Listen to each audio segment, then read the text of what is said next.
Kinshasa na biso. Réalité ya banaki. Réalité ya banaki. Réalité ya banaki no. Buyukite. Buguyoka kaka. Kinshasa na biso. Kin eleki partout. KNB Kinshasa na biso. Kin eleki partout. Kinshasa eleki partout. Mikolo nezabino pardon. Jima sala yolo karatakate. Ya on a bien yo. Jima mukende. Oumela. KNB. Kin eleki partout. Rien à dire. Toi on a terre envié parce que Kin eleki partout. Losako liboso ambongo mosanto azate Céline Don Kardasha. Isongolo. Bisous bye. Bana Kin. Ke bana jago zappé so kuta nango KNB Téléma. KNB Téléma qui chasse l'équipe partout. Jimmy Mukendi. Oumela.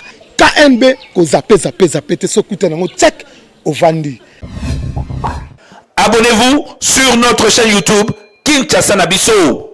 Bonsoir na bayebanso oyo ba disposa ka tana bango pona kolanda magazine KNB oyo ezolemba te ko informer bino pe ko laksa bino ba vraie réalité ya Kinshasa.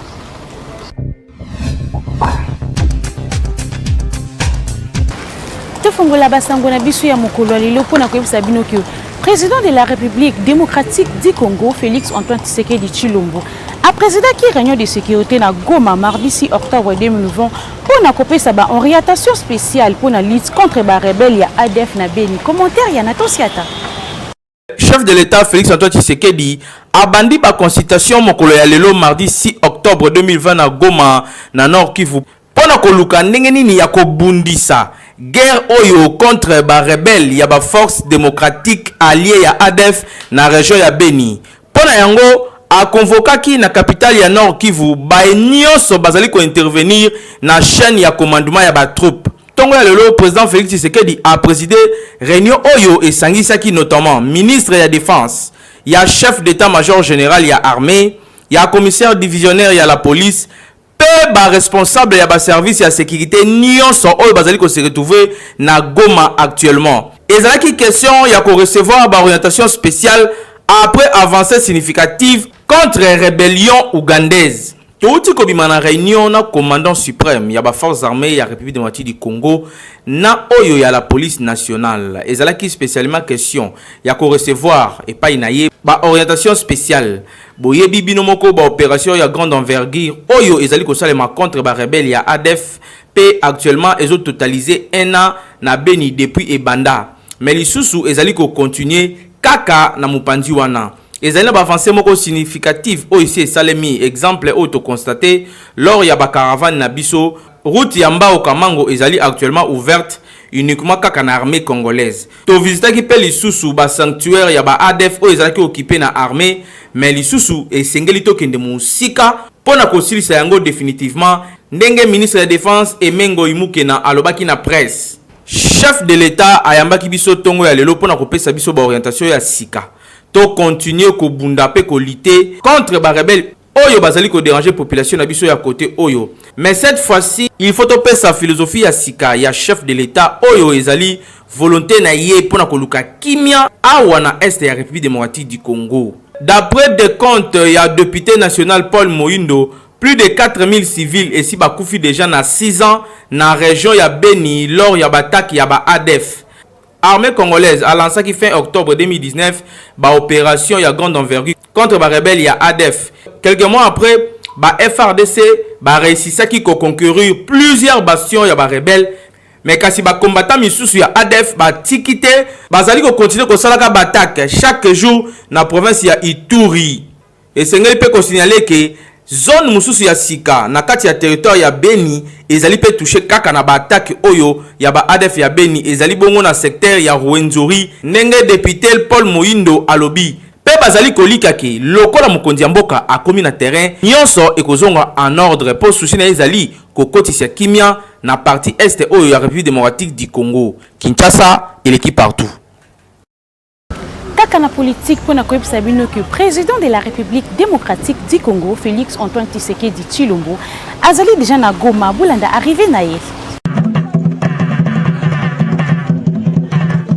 Ambiance ezalaki au rendez-vous lundi au 5 octobre 2020 na tarmac ya aéroport international ya Goma. Ezali deuxième fois na ye akoma lisusu awa depuis azwa bokonzi. Chef de l'État Félix Antoine Tshisekedi Tshilombo akomaki na chef lié ya province ya Nord Kivu ayambamaki na gouverneur ya province Karli Nzanzu Kasivita. Mokonzi ya mboka azwaki ba honneur militaire ya garde républicaine.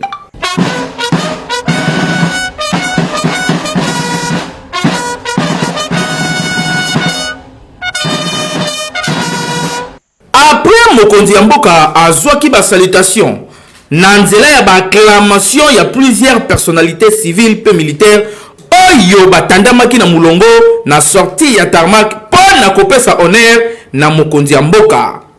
Président de la République Félix Antoine Tshisekedi Tshilombo atambolaki makolo sadi patenge aérogare ya Goma mobimba na esengo ya population oyo bayaki koyamba ye.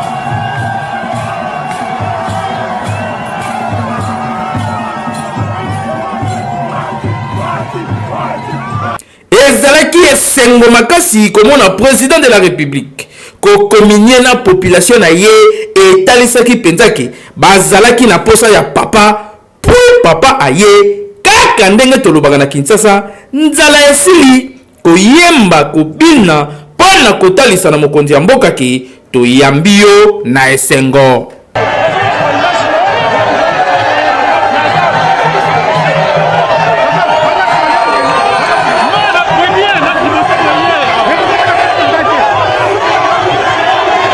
Ndenge moko kaka na nzela ya monene oyo esangisi aéroport na gouvernorat ya province ba activité nyonso ezalaki paralysé, ba commerce fermé, ba wanza kutu koloba te tout le monde azalaki na balabala pona koya komona mokonzi ya mboka ndenge kaka alakaki bango koya kotala bango atalisi ke azali homme de parole ndenge aprometaki akokisi yango fati beton na terrain population esepelaki. Esali esengo na numéro 1 ya province naba eli loko oyo balobaki boye. Merci, je voudrais d'abord remercier son excellence monsieur le président de la République parce que c'est un homme de parole. Il a promis venir à Goma, il est arrivé presque à la date presque dite. Et aujourd'hui, vous l'avez vu, la population de Goma a exprimé sa joie de le recevoir au Nord Kivu. De l'aéroport jusqu'à mon bureau, les gens étaient jalonnés tout au long de la route. C'est un message qu'on donne à la nation. La population du Nord Kivu est attachée à la souveraineté de la République, est attachée à la sécurité du pays. À travers l'arrivée de son Excellence, Monsieur le Président de la République, la population veut lui exprimer son souci, sa volonté de voir l'Est de la République recouvrer la paix. Encore une fois, merci beaucoup pour la population de Goma. Comme les Quinois ont l'habitude de dire que match est silly pour ceux qui pensaient que le président de la République, en la personne de M. Félix Antoine Tshisekedi Tshilombo, son arrivée ici est hypothétique. Je crois que nous venons défier le monde entier. Le grand message, je crois que le chef de l'État est en train de militer pour que la paix soit rétablie d'une manière efficace et définitive dans cette partie. La population du Nord Kivu a plus besoin de la paix. On sait que la visite du chef de l'État ici au Nord Kivu, c'est pour nous amener la paix, pour discuter sur la question sécuritaire, et la population était vraiment mobilisée pour l'attendre et écouter un peu son message. Donc il est le bienvenu dans la province du Nord Kivu. Moi, en tant qu'élu du Nord Kivu, je dis bienvenue au Nord Kivu. awa mokonzi ya mboka aye kopema te ayende musala na agenda na ye à prévoir quelques rencontres na ba responsables locaux pe ba représentants ya ba force vive. Président de la République a co-présidé peu par visioconférence sommet quadripartite ya ba chef de l'État ya sous-région ya Grand Lac Kinshasa et l'équipe partout.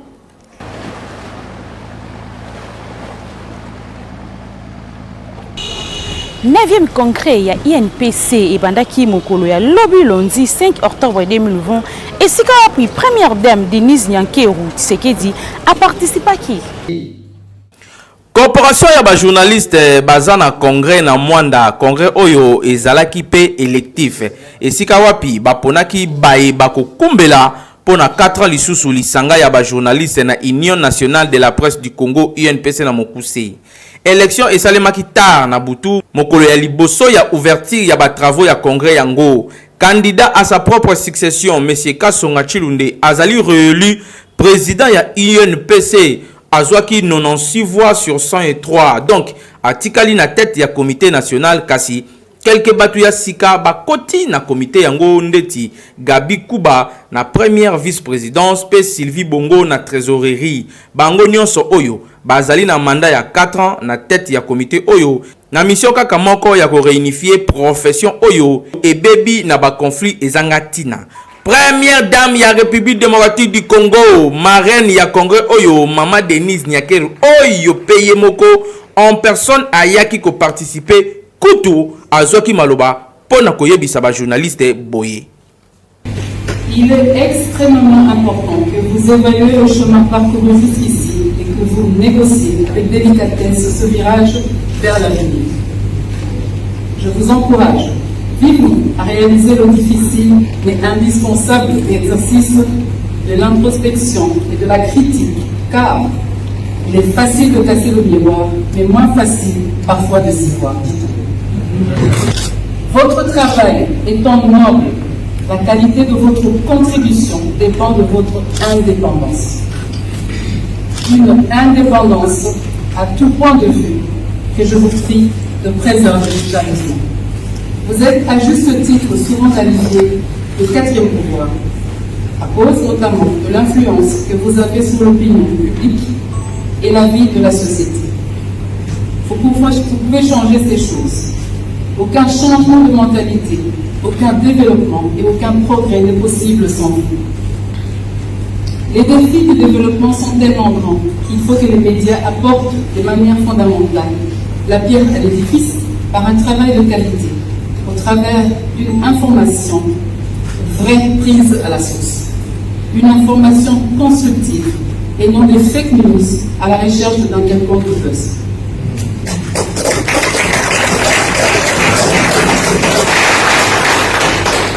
Et s'il vous plaît, je voudrais insister sur ceci.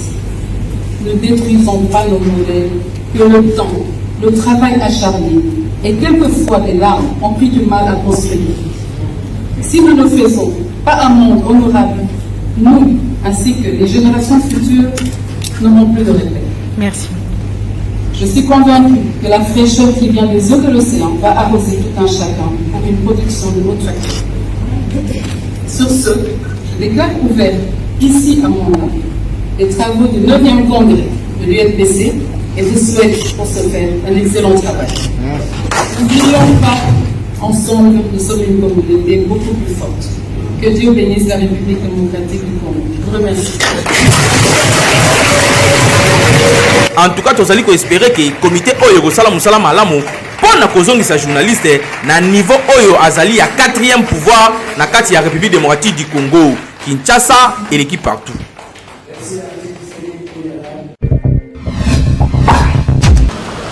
Beltesco Koloma Solo amemeli bino ba produit ya sika kaye ya ope stilo Simba mingi pona kosunga bana bino oyo balingi babanda kelasi. Etikali quelques jours pour classe ezonga ndenge bakonzi ya mboka balobaki yo papa to mama ozalina nukolala yebelaka déjà Beltesco atie na disposition na bino ba kaye ya ope ba stilo Simba pona classe ya bana. Welisaka déjà osombaka bakaye na yo po lobi olobate ke o bayebisaki ngai te to yebisi yo kaye ya ope stylo si mande ebongi pona mwana na yo atanga kitoko. Boya, pour ça la confiance na Bitosco, boso bakaye ya oya Bitosco bakaye ya qualité ya kitoko, vraiment to beli bino ya mbango po stock elingi si la ebandaki kala baninga bazo somba yo papa ozana nu na ko rêver. Tangu ifone yaka mbango somba bakaye na o. Bakaye ya oya ezali awa na magasin Bitosco, toza pe na ba stylo simba oyo ezokoya ezokoma ba stylo kitoko encre ya bien. Moi au combattant moula ya te ko na kata salle de classe yango ezokoma au ça dépense te ba mango stylo économique. Yaka mbango somba bakaye na stylo ya oya Bitosco, toza na bakaye cartonneau. Oyo ezali bakaye registre babengaka yo kalaka yo papa responsable bakaye registre ezali ya A4 na ya A5. Toza pe na bakaye ozana ba joueur, na ba ngaka bakaye ba joueur. Ya ko somba bakaye registre qualité kitoko ezaka na kaye ya oya Bitosco. Vraiment Betesco Mosungi ya mboka somba bakaye na ba stylo oyo partout na République démocratique du Congo mobimba pe na moins cher. Coaching na lingala ezali bongo programme ya sika oyo yeko sunga mutu nyonso pona koyeba kosala business pona kolanda yango bo s'abonner kaka gratuitement na chaîne YouTube Jimmy Mukendi le coach. Basalaka business pona esengo mutu te. Basalaka business surtout ba mama hein. Pour esengo matavion te o na kendaka Chine te.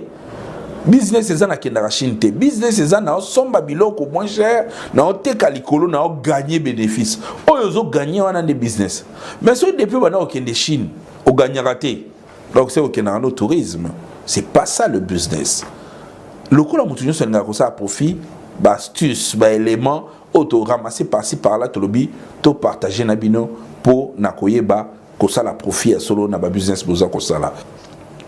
Et sengeli na vie na o créer ba revenu passif. Ba revenu passif ezali ba mbongo ekotaka ata yo zati. Ata yo bouger te même mbongo zo okota. Entre autres na immobilier sur za banda ko na yo. Tu as des locataires. Tu n'as pas le choix. Yo fani na yo. Locataire aza obligé de faire du mois l'examen on a compte. Donc ce sont des revenus passifs. Ce qu'on crée ba revenu passif on a yango ko soutenir ba business aux sala. À un certain moment, sur moi défaut, mbongo ya ba revenu passif, on a neko aider de temps en temps pour soutenir business na eux aux ça la pour qu'ils bossent parce que phénomène à recours parce que tout ça va prévoyanter. Pour okoya, il faut vraiment aussi là de la réserve na union or que réserve solo les revenu passif c'est-à-dire mbongo koti sakasa sala musala mais entre temps que tous sala musala ozo matisa ba revenu na yo. Client oyo so zoa vous avez la facilité à maintenir parce que ayebi ba service na yo que oyo zo ko luka na kozwa. Donc quand tu fais un business, il faut savoir ko garder relation mo songolo na ba client pour client kanisaka toujours yo tango azana besoin et loko oyo kozwa et pas na yo. C'est très important.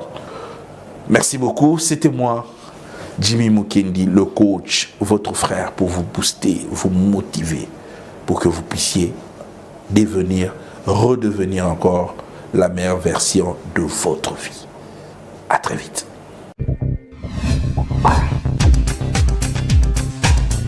Tolingi toyeba nini vraiment et comment kotinda ba jeune fille ya kolataka alliance avant mariage. Pour kandenge population ba répondre na micro ya Peggy Ilunga. Na tangu ya kala ba mama na biso bazalaki na lolengi na bango ya ko vivre.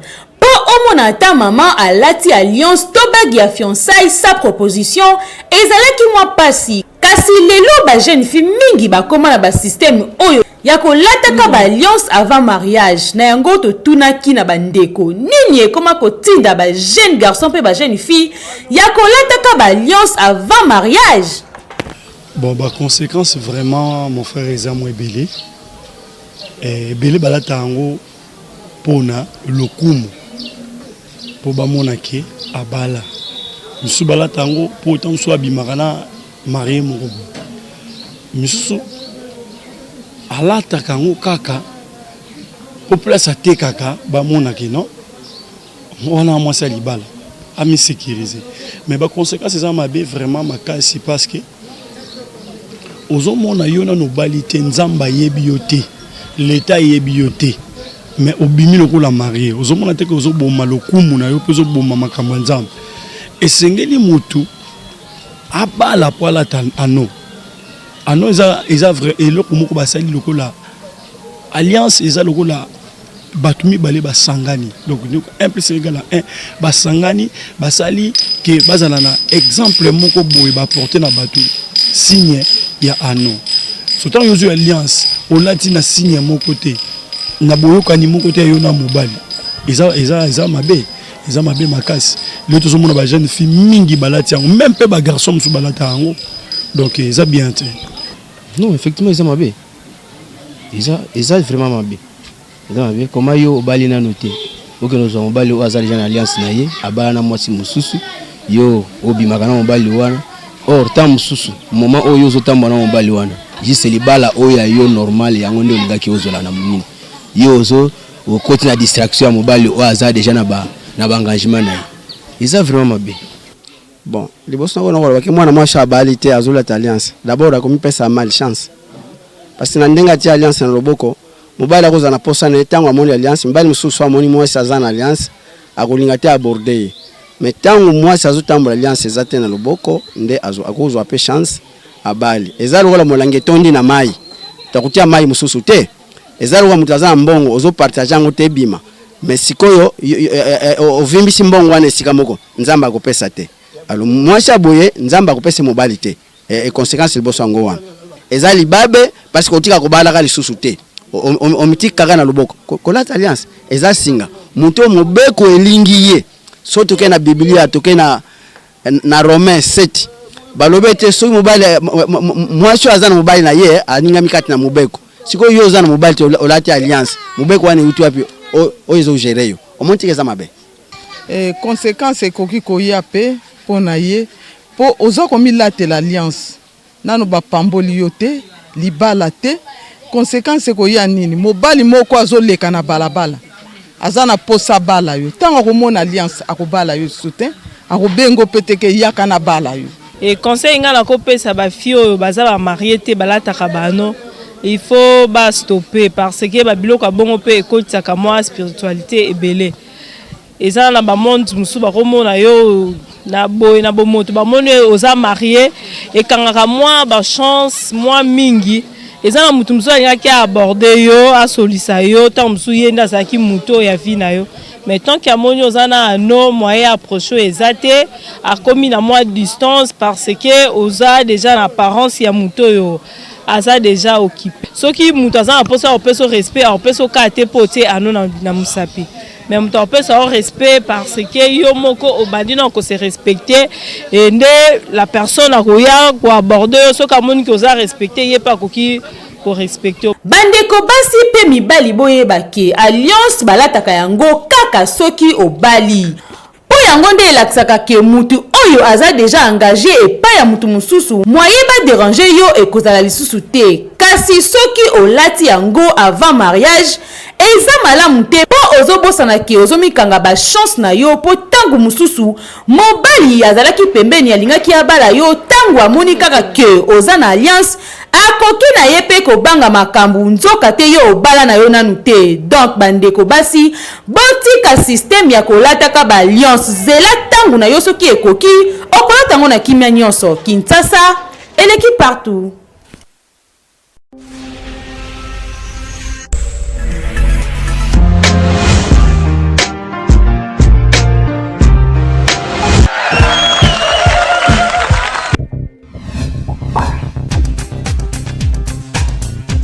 Na sport esengeli boyebaki Confédération africaine de football CAF na mukuse a dévoilé calendrier ya prochaine championnat d'Afrique des Nations CHAN na mukuse. Confédération africaine de football CAF a dévoilé mardi au 6 octobre 2020 calendrier ya prochain championnat d'Afrique des Nations CHAN na mukuse oyo phase finale nango ezali programmé na 2021 na Cameroun. Initialement prévu en juillet 2020. Les alliés reportés pour la cause de la Covid-19. CHAN finalement ekobanda le 16 janvier 2021 na Yaoundé avec comme match d'ouverture Cameroun oyo azali pays organisateur contre Zimbabwe. Baléopard bango bako kota na compétition le 17 janvier na 20h heure de Kinshasa et Sikawapi bako se mesurer na Congo Brazzaville donc ekoyinda mabe mukolo wana.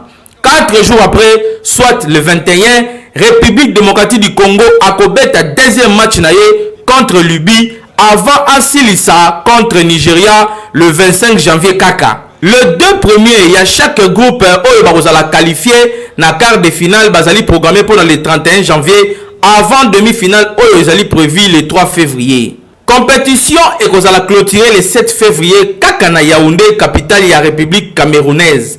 Pour un rappel, République démocratique du Congo est détentrice. Il y a des trophées, moi qu'on a 2009 et moi qu'on a 2016. Dans 5 éditions, il y a même compétition. Pour un rappel, groupe A, Ezali Bongo, Cameroun, Zimbabwe, Mali, Burkina Faso. Groupe B, Ezali Libye, Congo, Brazzaville, République démocratique du Congo, Niger. Groupe C, Ezali Maroc, Togo, Rwanda, na Ouganda. P, groupe D, Tanzanie, Zambie, Guinée, P, Namibie. Et Koyinda Mabe, en janvier 2021. Ici, Kawapi, RDC, Tochi Elika, Togo remporté le sous-trophée Oyo. Kinshasa, et l'équipe partout.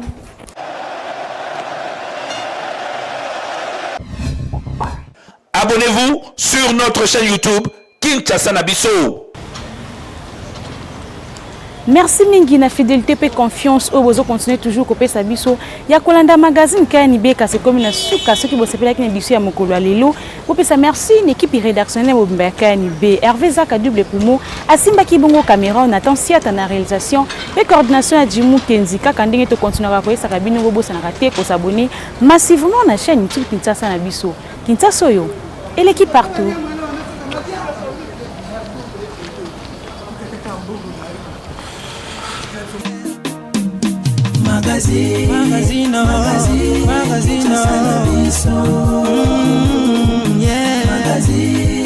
Magazine, Kinshasa Nabiso. Réalité ya banaki, réalité ya banaki, réalité ya banaki no.